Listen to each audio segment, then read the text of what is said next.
सीधा सवाल न्यूज में आपका स्वागत है। अब नजर डालते हैं आज की हेडलाइंस की ओर।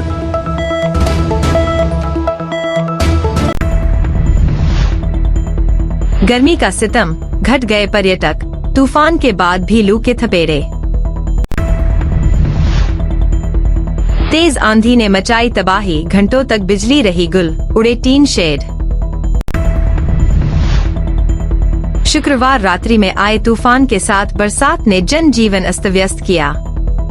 8 घंटे बाद बहाल हुई विद्युत व्यवस्था, कोई जनहानि नहीं। हनुमान जन्मोत्सव पर विभिन्न आयोजन। हनुमान जन्मोत्सव पर निकाली भव्य शोभा यात्रा। शोभा यात्रा में झांकियां रही आकर्षण का केंद्र। कैडेट्स को कर्तव्य निर्वहन की दिलाई शपथ। सागवाड़ा चेयरमैन के निलंबन का विरोध, कांग्रेस ने सौंपा ज्ञापन। अब खबर विस्तार से। चित्तौड़गढ़ जिले में गर्मी का सितम हर तरफ देखने को मिल रहा है। अप्रैल का माह है, लेकिन तेज गर्मी से हर कोई आहट है। तापमान एक बार तो 44 डिग्री तक जा चुका है। बढ़ती गर्मी का असर चित्तौड़ दुर्ग के पर्यटन पर भी दिखा है। तेज गर्मी के बीच मौसम ने शुक्रवार देर रात अचानक करवट भी ली थी। दिन भर गर्मी और उमस से जूझ रहे लोगों को देर रात चली तेज आंधी और हल्की बूंदाबांदी से थोड़ी राहत जरूर मिली, लेकिन शनिवार दोपहर में धूप तेज हो गई। आने वाले दिनों में भी फिर से गर्मी के तीखे तेवर देखने को मिल सकते हैं। ऐसे में ऐतिहासिक धरोहर पर सन्नाटा दिखाई दे रहा है तथा पर्यटन उद्योग पर भी असर दिख रहा है। चित्तौड़गढ़ में पिछले कई दिनों से तापमान 42 से 44 डिग्री के आसपास बना हुआ था। इसके कारण आमजन को गर्मी और लू से काफी परेशानियों का सामना करना पड़ रहा है। तेज गर्मी के चलते विश्व प्रसिद्ध चित्तौड़ दुर्ग पर भी पर्यटकों की आवाजाही कम हो गई है। सूत्रों के मुताबिक कुछ दिनों पूर्व तक लगभग 2500 के आसपास पर्यटक प्रतिदिन चित्तौड़ दुर्ग पहुंचते थे, लेकिन गर्मी के कारण पर्यटकों की संख्या अब घटकर 1000 से 1100 पर्यटक प्रतिदिन पर सीमित कर रह गई है। वहीं मौसम विभाग ने पूर्वानुमान जारी किया है कि आने वाले दिनों में तापमान में और वृद्धि होने की संभावना है। इसके चलते आम जन को भीषण गर्मी से परेशानियों का सामना करना पड़ सकता है। छोटी सादरी बीती रात करीब 3 बजे मौसम में अचानक आए बदलाव ने शहरवासियों को चौंका दिया। तेज हवाओं के साथ शुरू हुई बारिश ने 2 घंटे तक तबाही मचाई। हवाएं इतनी तेज थी कि कई स्थानों पर पेड़ और दीवारें गिर गईं। वहीं कुछ मकानों के टिन शेड उड़ गए। यादव मोहल्ले में ईंट की एक दीवार मुख्य सड़क पर आकर गिर गई, जिससे यातायात बाधित हो गया। भंवर माता मार्ग स्थित एक बड़ा नीम का पेड़ गिर गया, जिससे विद्युत लाइन के तार टूट गए और शहर की बिजली आपूर्ति ठप हो गई। अमृतगंज कॉलोनी में टिन शेड उड़कर सड़क पर गिर गया, जिससे राहगीरों को भारी परेशानी का सामना करना पड़ा। शहर के प्रमुख बाजारों में कई दुकानदारों के होर्डिंग्स और बैनर तेज हवा में उड़कर सड़कों पर बिखर गए। कुछ मकानों की छत की चद्दरें तक उड़ गईं। हालांकि किसी जनहानि की सूचना नहीं है, लेकिन नगर पालिका और विद्युत विभाग की टीमें मौके पर पहुंचकर हालात को सामान्य बनाने में जुटी हैं। चिकाड़ा कस्बे सहित क्षेत्र में शुक्रवार रात्रि में 2 बजे के लगभग अचानक हुए मौसम बदलाव के चलते हुए तेज आंधी ने बरसात का बराबर साथ देते हुए ग्रामीणों को संभालने का मौका भी नहीं दिया और खेतों में पड़ी फसलों को भिगो दिया, वही उड़ाकर अपने साथ ले गया। तो आंधी के चलते ही बिजली भी गुल हो गई, जो शनिवार सुबह 10 बजे बहाल हुई। पूरा जनजीवन अस्त व्यस्त हो गया। शुक्रवार रात्रि में अचानक भयंकर तूफान के चलते कहीं पेड़ की टहनियों गिरी तो कहीं होर्डिंग लगे पोल झुक गए, तो खेतों में खड़ी गेहूं की फसल भी उड़ने लगी। घरों की छतों पर लगे तिरपाल भी उड़ चले। खेतों में पकी पकाई फसल भी भीग गई, तो मवेशियों के लिए खेतों में रखा सुखला भी गया। किसान भेरूलाल की माने तो हवा पानी से क्षेत्र में लोगों को नुकसान तो पहुंचा है, लेकिन कोई जनहानि नहीं हुई। बिजली विभाग की माने तो हवा के चलते झूलते तार आपस में उलझ गए और लाइन फॉल्ट होने से बिजली गुल हुई। हर वर्ष चैत्र मास की शुक्ल पक्ष की पूर्णिमा के दिन मनाया जाने वाला हनुमान जन्मोत्सव चित्तौड़गढ़ में धूमधाम से मनाया जा रहा है। इसको लेकर सभी हनुमान मंदिरों को आकर्षक विद्युत सज्जा और फूल मालाओं से सजाया गया है। वही हनुमान भक्त भी बड़ी संख्या में हनुमान मंदिरों में पहुंचकर विशेष पूजा अर्चना कर रहे हैं। जानकारी के अनुसार चित्तौड़गढ़ में हनुमान जन्मोत्सव का पर्व धूमधाम और हर्षोल्लास के साथ मनाने के लिए विशेष तैयारियां की गई है। हिंदू पंचांग के अनुसार शुक्ल पक्ष की पूर्णिमा तिथि को मनाया जाने वाले हनुमान जन्मोत्सव को लेकर सभी हनुमान मंदिरों को विशेष आकर्षक सज्जा और फूल मालाओं से सजाया गया है। वही हनुमान मंदिरों में अखंड रामायण पाठ करने के साथ विशेष हवन और अभिषेक इत्यादि किए जा रहे हैं। वही आज शाम को महाआरती करने के बाद 56 भोग प्रसाद का वितरण किया जाएगा।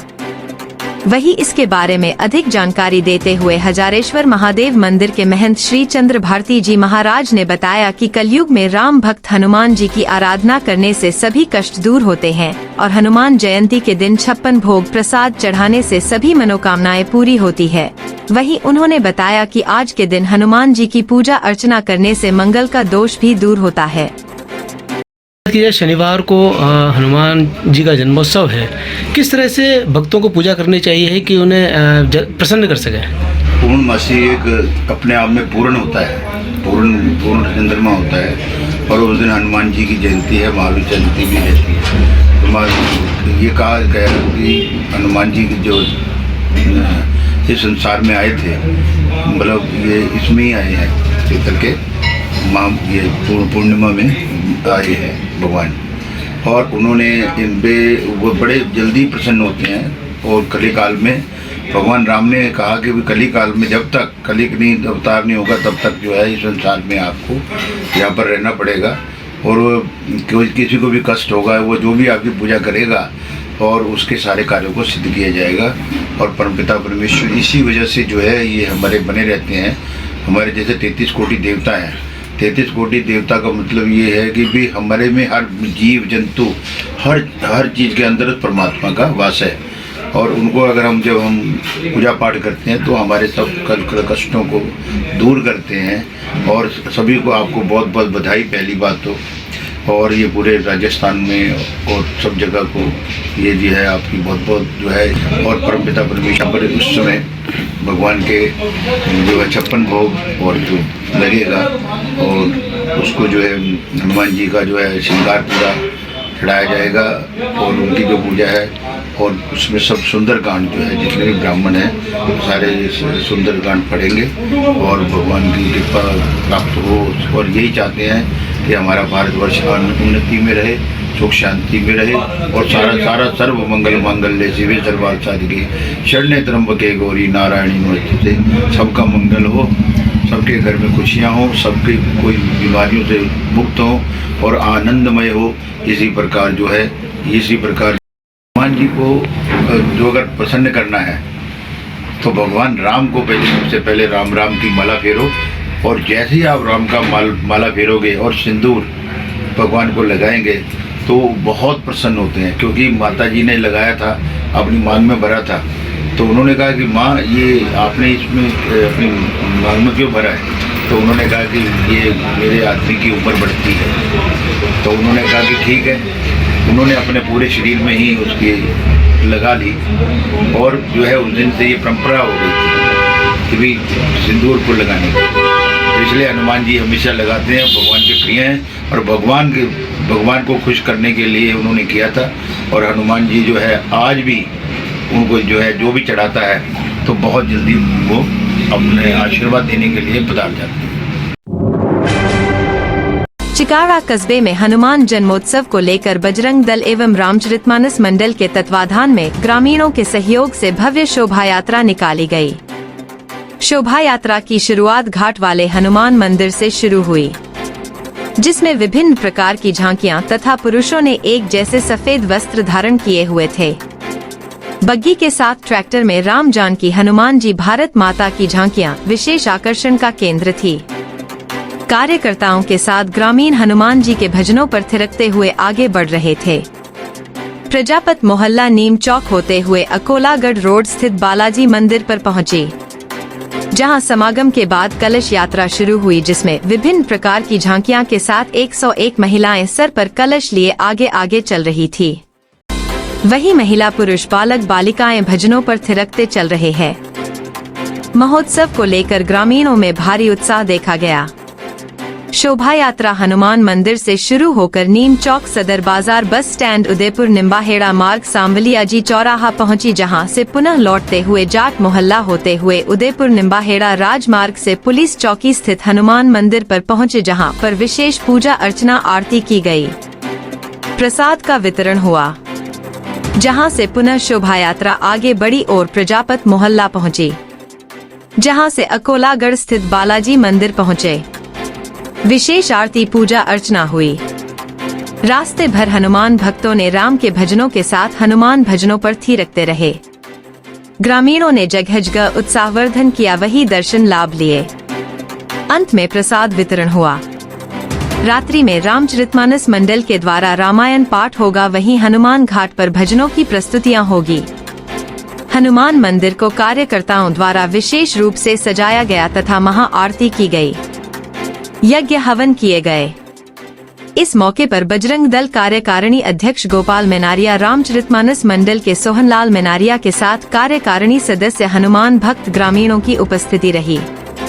शोभा यात्रा के आयोजन में प्रशासन की स्वीकृति के बाद मंडपिया थाने के SHO गोकुल लाल डांगी, चिकारा चौकी इंचार्ज SI कालू सिंह सहित पुलिस बल जाप्ता शोभा यात्रा के साथ तैनात रहा। यातायात व्यवस्था लिए पुलिस जाप्ते को मशक्कत करनी पड़ी। सैनिक स्कूल चित्तौड़गढ़ के शंकर मेनन सभागार में शनिवार को आयोजित समारोह में स्कूल एवं हाउस कैप्टन्स को रैंक प्रदान की गई। समारोह के मुख्य अतिथि स्कूल के प्राचार्य कर्नल अनिल देव सिंह जसरोटिया थे। स्कूल की उप प्राचार्य लेफ्टिनेंट कर्नल पारुल श्रीवास्तव एवं प्रशासनिक अधिकारी मेजर C श्री कुमार ने मुख्य अतिथि का स्वागत किया। स्कूल के जनसंपर्क अधिकारी बाबूलाल शिवरान ने बताया कि स्कूल कैप्टन के रूप में कैडेट मयंक विश्वकर्मा को, स्कूल एजुजेंट के रूप में कैडेट करण प्रताप को, स्पोर्ट्स कैप्टन के रूप में कैडेट अनुराग थालोर को, अकादमिक कैप्टन के रूप में कैडेट मयंक को एवं स्कूल मेस कैप्टन के रूप में कैडेट राहुल गुर्जर को मुख्य अतिथि कर्नल अनिल देव सिंह जसरोटिया, उप प्राचार्य लेफ्टिनेंट कर्नल पारुल श्रीवास्तव एवं प्रशासनिक अधिकारी मेजर C श्री कुमार ने रैंक प्रदान की। लव हाउस के कैडेट शैलेंद्र भट्टेसर, कुश हाउस के कैडेट नवीन, प्रताप हाउस के कैडेट नितिन, जयमल हाउस के कैडेट भावेश, बादल हाउस के कैडेट विशाल, हमीर हाउस के कैडेट हिमांशु, कुंभा हाउस के कैडेट प्रियरंजन, सांगा हाउस के कैडेट प्रेमराज एवं पद्मिनी हाउस की कैडेट रितिका मीना को संबंधित हाउस मास्टर्स ने हाउस कैप्टन्स के रूप में रैंक प्रदान की। वरिष्ठ अध्यापक ज्ञानेश्वर सिंह ने सभी कैप्टन्स को कर्तव्य निर्वहन की शपथ दिलाई।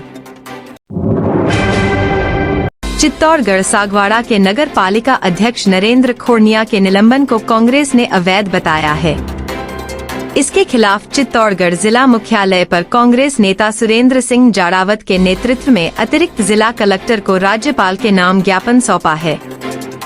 इस दौरान कांग्रेस नेता सुरेंद्र सिंह जाड़ावत ने कहा कि राजस्थान प्रदेश की भाजपा सरकार ने सागवाड़ा नगर के कुछ दलबदलू भ्रष्टाचारी नेताओं एवं भूमाफियाओं के इशारे पर असंवैधानिक तरीके से सागवाड़ा नगर पालिका के चेयरमैन नरेंद्र खोड़निया व नगर पालिका के उपाध्यक्ष मोहम्मद इस्माइल घांची को उनके पदों से निलंबित कर दिया। इनके निलंबन के विरोध में कांग्रेस प्रतिनिधिमंडल ने राज्यपाल के नाम ज्ञापन सौंपा है। कांग्रेस नेता सुरेंद्र सिंह जाड़ावत कहा कि दिनेश खोड़निया कांग्रेस पार्टी के समर्पित नेता है। उनको दबाने के प्रयास के तहत पूर्व में भी ईडी एवं इनकम टैक्स की कार्रवाई की गई। इसमें भी उनके खिलाफ कोई सबूत नहीं मिला, लेकिन भारतीय जनता पार्टी राजनीतिक द्वेषता के चलते सागवाड़ा नगर की जनता द्वारा लोकतांत्रिक तरीके से चुने हुए कांग्रेस पार्टी के चेयरमैन तथा वाइस चेयरमैन को इस तरह बिना कोई अपराध प्रमाणित हुए मात्र जांच के बहाने निलंबित करने की घटना लोकतंत्र का गला घोटने वाली कार्यवाही है। हम सभी कांग्रेसजन इसका पुरजोर शब्दों में विरोध करते हैं तथा घोर निंदा करते हैं। कांग्रेस नेता ने कहा कि केंद्र की मोदी सरकार इस तरह के कृत्य कई बार कर चुकी है, लेकिन न्यायालय ने ऐसे मामलों में स्थगन देते हुए कांग्रेस नेताओं को कुर्सी पर बरकरार रखा है। ज्ञापन के दौरान प्रतिनिधिमंडल में जिला संगठन महामंत्री महेंद्र शर्मा, पूर्व नगर परिषद सभापति रमेश नाथ योगी साथ रहे। राजस्थान के अंदर हमारे मेवाड़ संभाग के जैन समाज के बहुत ही चर्चित और कांग्रेस के बहुत ही वफादार कार्यकर्ता श्री दिनेश कोटनिया जी, जिनको पूरा मेवाड़ संभाग, राजस्थान और टॉप लीडरशिप भी जो कांग्रेस पार्टी को जानती है, उनका व्यवसाय, उनका बहुत साफ सुथरा व्यवसाय है, बिल्कुल जिसे कह सकते हैं सफ़ेद व्यवसाय है उनका, कोई काला व्यवसाय नहीं है। चुनाव के दौरान, विधानसभा के चुनाव के दौरान ही उन्होंने ईडी की कार्रवाई, अपने केंद्र के इशारे पर ईडी ने कार्रवाई की, उनको किसी तरह से निष्क्रिय करके ताकि वो उस संभाग के अंदर नहीं घूम सके। उनका जैन समाज में बहुत बड़ा प्रभाव है, तब की गई। अभी हाल ही इनकम टैक्स की रेड भी उनके यहाँ हुई, और अभी हाल ही और प्रताड़ित करने के लिए उनके भाई जो नरेंद्र खोटनिया हैं, सागवाड़ा नगर पालिका के चेयरमैन हैं, वाइस चेयरमैन हैं, और उन्होंने सागवाड़ा को लिया कुछ नहीं है, और बहुत ही अच्छा काम वे कर रहे थे। उनको भी राजनीतिक द्वेषता से उनको दोनों को सस्पेंड कर दिया है। तो आखिर के अंदर ये हमको आज सोचने को, और महामहिम राज्यपाल महोदय को जो हमने ज्ञापन दिया कि इस तरह से अगर प्रताड़ना चलती रही तो लोकतंत्र कैसे बचेगा। तो संविधान बचाने की जो बात की जा रही है वो इसी परिप्रेक्ष्य में है कि संविधान के जो हमारे अपने मूल्य हैं कम से कम उनको तो बचा करके रखा जाए, और इस तरह की बदले की द्वेषतापूर्ण कार्रवाई नहीं करेगी। हमें पूरा भरोसा है न्याय व्यवस्था पे कि हमारी न्यायपालिका इसमें न्याय करेगी और उनको राहत अवश्य दी जाएगी, बहाल होकर के वापस पुनः वो ज्वाइन करेंगे, क्योंकि ये जिनको भी अपने करते जा रहे हैं वहाँ सब जगह वापस माननीय उच्च न्यायालय के द्वारा उनको स्थगन आदेश दिया जा रहा है और वापस ज्वाइन